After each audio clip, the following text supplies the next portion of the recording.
Patay ang usa ka amahan samtang samaran ang babaeng anak ni Human gipang dunggab. Ang sospek kaning pastor nga nakarelasyon kuno sa anak. Anyang report ni Argil Relator.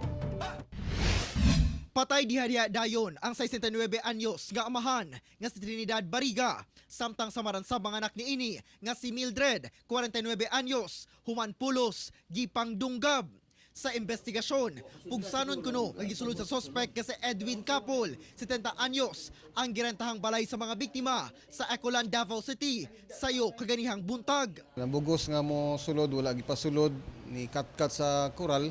Dito ni agi sa likuran nga bahin nga pultahan, iyang gitadyakan ang pultahan. Nakita pa sa silingan ang paggawa sa suspect sa maong balay. Pero unsay mo nadungog? Singgit-singgit lang sa babae. Oh, nagkuha na sila dito, nag-away na sila sa sulod, bunala na ang bumbong ukuan. Kasinggit ng babaeng tabang.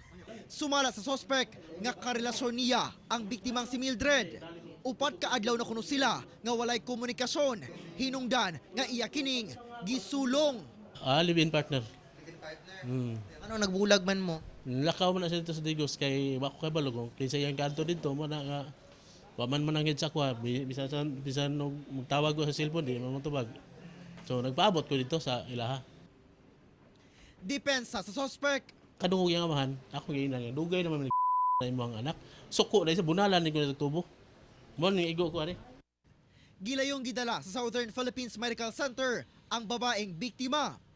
Kasong murder o frustrated murder ang atubagong kaso sa suspect.